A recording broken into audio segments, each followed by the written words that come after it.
NBA is in a very, very, very, very bad place. The NBA's had the most talent it's probably ever had in the history of being existent, but the viewership is still going down, and it's going down at a pretty fast rate. Matter of fact, it's going down to the point where people are comparing the Indiana Fever viewership to the NBA viewership, which is wild to think about. I think one of the big issues with the NBA is they haven't been able to find that next guy. We had MJ, then after MJ we had Kobe, after Kobe we had LeBron, and there just hasn't been another guy. Like, we don't have it. A guy, in my opinion, who's supposed to be is somebody like Jokic or Luka, but they just don't have that personality to carry the NBA, if that makes sense. Now, they've made attempts. You know, the first attempt, they started with Zion. You guys remember when Zion was coming out of high school, he was like this big deal, but great college career at Duke. He got to the NBA. Now he's constantly dealing with injuries. He has problems controlling himself off the court. You know, everybody started shying away from Zion. The next was Wemby. You know, everyone thought, oh, Wemby, a 7'4" person coming from France. You know, when he first played his rookie season, he was the guy everybody was looking forward to watching. Can't really feel the game shifting towards Wemby. The most recent one was Anthony Edwards. They're trying to give him that kind of MJ aesthetic. He just speaks his mind, whatever it is. He just does whatever. I don't know or think he's the guy for that, you know, in my opinion. I think he's a talented player, don't get me wrong. But to carry the NBA, I don't know. That's where the NBA is at right now. Now, if you see it, it says NBA viewership continues to decline, and the league has yet to find the next star capable of drawing numbers similar to Steph Curry, LeBron, and Kevin Durant.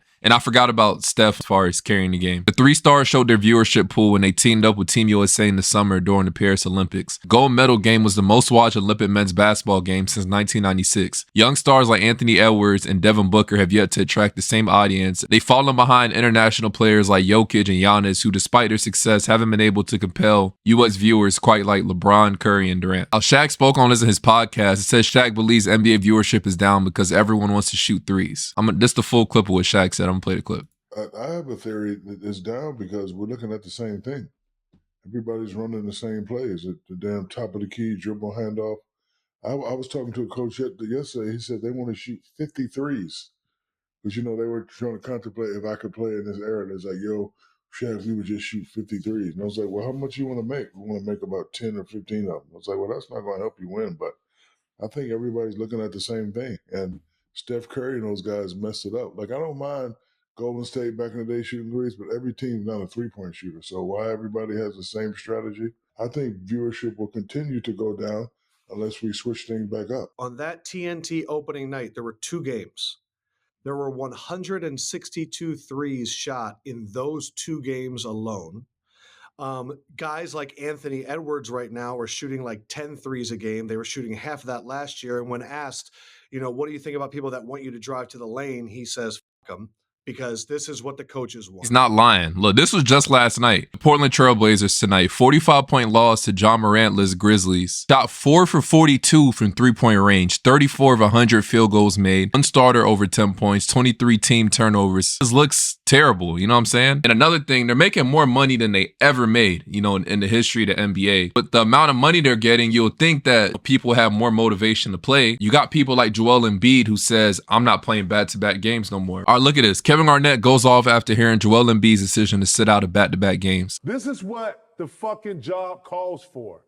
You're not practicing. You're not even playing a whole fucking, you don't play in the summer? Right. I can see if you playing in the summer, you on the playground, you went to the Olympics, then it's training camp, y'all do 30 days of fucking tour days. Okay, that's when you get rest.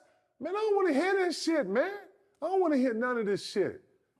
Motherfucker can sit out a back-to-backs. Bro, hey, listen, we done with that comparison of the era shit. We're going to respect this era and what it does, and that's it. Don't compare nobody and none of this shit because I think you can't. If you ain't play, man, listen. I think that's going to hurt Philly. That's going to hurt Philly from not even that, but bro. From a seeding perspective. It's rhythm. One night I got P, next night I ain't got it. You might have to they might put themselves in the position to where they play Boston in the first round. Bro, the league that might not be control, good. Bro, this is all over the place, real shit. And ain't nobody saying nothing. You know what I'm saying? Ain't nobody holding nobody accountable, bro. So not only are they not gonna practice, they gonna sit out. I ain't got you in 15. Hey, look at Back to back. So this is an NBA reporter. He says the NBA media is not in a good place. NBA media right now, we're not in a great place because I think we're devaluing things that help build up the lead up. One of the things is storytelling. Everything's too short right now. People are too focused on tweets, too focused on guys getting crossed over, guys getting dunked on, guys getting embarrassed, social media posts, not as much on storytelling or learning about players and learning their background. Look at this, right? Steph Curry's return was the most watched NBA game in the past 2 weeks. One of the simplest cures for the NBA's early season rating slump is having Steph Curry in the lineup. Wednesday's Warriors-Celtics NBA regular season game averaged 1.2 ratings and 2.14 million viewers on ESPN, marking the most watched NBA game in the 2 weeks since opening night, and it increased 30% Spurs-Knicks in the same window last year, 1.65 million. Now, you take these numbers and people are bringing up, look at this. Caitlin Clark's debut had 2.1 million viewers on ESPN2. We now live in a world where WNBA can compete with NBA in viewership, which is crazy. That statement is facts but partially not true. The Indiana Fever can compete with NBA viewership, not the rest of the W, just them.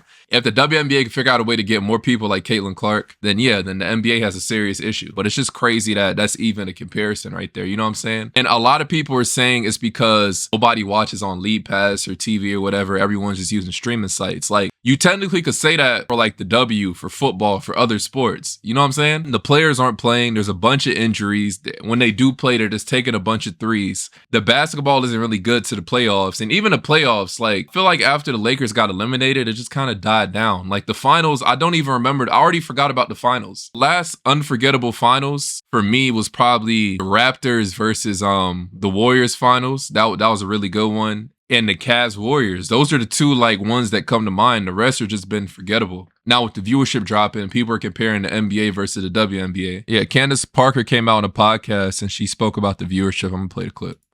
ABC, it was the first time they put the women's NCAA game on ABC. Was the first year that Caitlin Clark made the championship game. Are you surprised that the viewership was up? Are you surprised that people actually saw the product? It was buried for so long on ESPN. There's so many times during the NCAA game and even WNBA playoffs, I turn on, the NBA doesn't want to clash with NFL playoffs or NFL opening week. So why would we then put the WNBA, I don't care if that's the time slot that they're giving you. Let's fight for another one or let's find something else. And I think with streaming, with social media, now it's more front and center. You're seeing the leaders of, and I'm sorry, I'm passionate about this. So Go. now you look at statistics within social media and following, and it's Paige Beckers. She had more followings than Suggs, who was a top 4 pick. She had more following than Anthony Edwards when he was coming into the league. So now you're able to look at social media and see what the following is, the clicks, the likes, what they're selling, you know, what people are looking for. And you're now able to see that, okay, wait, women can sell things. And I think that is my role, is to continue to push the envelope of what that looks like, of visibility, but also like having relationships to be able to build what you're trying to build. You know, the W, they just have to find another, she doesn't have to be exactly like Caitlin Clark, but they have to find another superstar that people would watch just as much as they would watch Caitlin Clark. They don't have that. All relevant topics within the WNBA is around Caitlin Clark. I'm sorry, it's just the facts, bro. So it's either Caitlin Clark, some drama around Caitlin Clark, or something Angel Reese did that goes back to Caitlin Clark. That's the only relevant topics, right? I told you guys I'll continue making videos on the WNBA and all that stuff. If you notice with the WNBA content I made, a majority of it is about Caitlin Clark because that's the only relevant topic in the WNBA. People are learning about other players through her, you know what I'm saying? But the only relevant topic is her. So that's the only thing the media covers because that's all people talk about. If they could figure out a way to find, like, you know how the NBA has their superstars? I know the viewership is going down, but if the WNBA could figure out a way to find other superstars that people are willing to watch just as much as Caitlin Clark, hey, they might catch up with the NBA. I'm not going to lie. But that's going to be hard to do. That tweet the person put out, he's not too far off. The last thing I really want you guys to look at, according to available data, average duration people watch NBA games online is around 35 minutes. Typical NBA game is like 2 hours and 20 minutes, something like that. People are only watching 30 minutes. And a majority of people are only watching the NBA for gambling. Like, can you imagine Kobe or MJ in this parlay era with FanDuel, PrizePicks, all these people? Yo, can y'all imagine, bro? This would be insane. People are only watching it to see if their parlay hit. As soon as someone's parlay doesn't hit, they're not watching the game no more. Like, no one cares to watch it no more. Big reason is because what Shaq said. The players playing, they're not into the game like that. It's like they're just playing for money at that point. Nothing wrong with that. You know, end of the day, it's just a game. But if it's going at the pace it's going right now, the viewership's going to keep declining. And that's just the result. And if the viewership declines, the money declines. Right now, they're getting like almost soccer contracts, basically. That's what's going on there. Y'all let me know your thoughts on that in the comment section. And as always, it's your boy.